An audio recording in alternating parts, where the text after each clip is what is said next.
இருக்கும் அப்படின்னு நீங்கள் யாராச்சும் ஒரு முக எக்ஸ்பிரஷன் மாறிச்சுன்னு வச்சுங்களேன், என்னால் அந்த அளவுக்கு எக்ஸ்ப்ளனேஷன் பண்ண முடியாது. ஸோ நானும் சாதாரண தான். ஸோ நீங்கள் உங்களுடைய ஒத்துழைப்பு தான் என்னுடைய எக்ஸ்ப்ளனேஷன். சரிங்களா? நீங்கள் இப்போ இந்த காலகட்டத்தில் கைடோட போகிறதுனாவே பயந்து போகிறாங்க சார். கைடுனா எதுக்கு கைடு?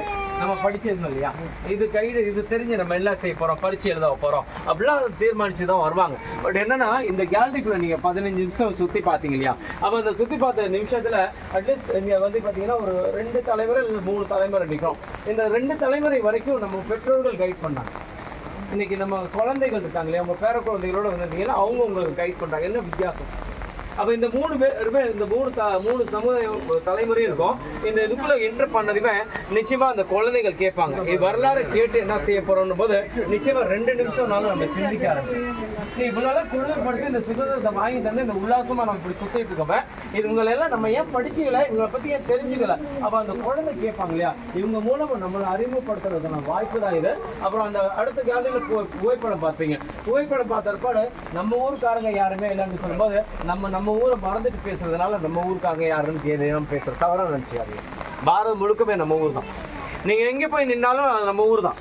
ஆனால் என்னன்னா மொழின்றது வந்துருக்கு பார்த்தீங்களா, அப்போ எல்லாருடைய பங்களிப்பு இருக்காத ஒரு சுதந்திரமே கிடைச்சிருக்கு. அதனால வருத்தப்படுறதே கிடையாது, எல்லாருடைய பங்களிப்பு இருந்திருக்கு. அப்போ வந்து Madras presidency, Andhra, Tamil Nadu, Karnataka, Kerala, Palayamkottai, Vellore, central jail அங்கே வச்சிருந்த United province, central province, Madras presidency, இந்த மாதிரி ப்ராவின்ஸாகவும் பிரசிடென்சியாகவும் பிரிச்சிருக்காங்க. எல்லா இடத்துலையும் சிறைகள் இருந்திருக்கு, எல்லா இடத்துலையும் சுதந்திர போராட்டங்கள் இருந்திருக்காங்க. இவங்களுக்கான அங்கீகாரம் 79 கொடுத்துருக்காங்க. இவங்களுடைய புகைப்படத்தை பார்த்த ரெக்கார்டு வயதான புகைப்படமாக இருக்கும். ஸோ இவங்களுடைய கேஸ் டீட்டெயிலோட நாங்கள் காமிச்சிருக்கோம். ஸோ அதிகமானவங்க பெங்காலி அண்ட் பஞ்சாபிஸ். அதில் பார்த்தீங்கன்னா மாப்ள ரிவோல்ட் வந்து ஃப்ரீடம் ஃபைட்டர்ஸோட ஃபோட்டோ இருக்குது, சச்சிதா சிவம்னு ஒருத்தருடைய ஃபோட்டோ இருக்குது. அதுக்கப்புறம் அல்லுவி சீதாராமராஜு சப்போர்ட்டர் அவருடைய ஒரு 6 பேருடைய பேர் நம்ம சென்ட்ரல் டவரில் பதிக்கப்பட்டிருக்கு. ஸோ இவங்களுடைய ஒரு மரியாதை நிமித்தம் தான் இந்த 2 ஜோதி இருக்கு, சுதந்திர ஜோதி, வந்தே மாத்திரம் ஜோதி. இது 2லையும் 48 சிலிண்டர் யூஸ் பண்ணுறோம். இந்தியன் ஆயில் வந்து ஸ்பான்சர் பண்ணுறாங்க நான் ஸ்டாப் ஏரியா. ஜோதிக்கு இப்போ ரைட் பேக் சைடில் பார்த்தீங்கன்னா பிளாட்ஃபார்ம் இருக்குது.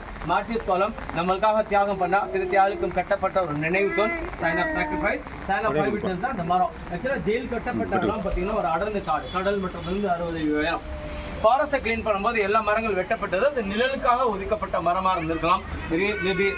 அந்த மரம் 1998 புயல் காட்டுல அப்ரூவ்ட் ஆன மரத்தை ரீபிளான்ட் பண்ணி இங்கே வெயினிங் சவுண்டல் ஐஷோ ப்ரோக்ராம் போவோம். அந்த ப்ரோக்ராமுடைய மெயின் கதாபாத்திரம் ஒரு கற்பனையான கேரக்டர், சவுண்டல் ஐஷோடைய மெயின் கேரக்டர். இது கதை சொல்ற மாதிரி இருக்கும் சவுண்டல் ஐஷோட. இந்த ஜெயிலுடைய அமைப்பு நட்சத்திர வடிவத்தில் Starship complex like cycle spoke. Sir கொஞ்சம் வழி விட்டு இந்த பக்கம் வாங்க, இன்னொருத்த போறாங்க, கொஞ்சம் இந்த பக்கம் வந்துருங்க. இந்த ஜெயிலுடைய கன்ஸ்ட்ரக்ஷன் ஒர்க் 1893 ஆரம்பிச்சு 1906 முடிக்காங்க. எஸ்டிமேட் பார்த்தீங்கன்னா 5,17,352 ரூபாய். இது கட்டி முடிச்ச பாடு சிறையை யூஸ் பண்ண காலகட்டம் 1938 வரைக்கும்.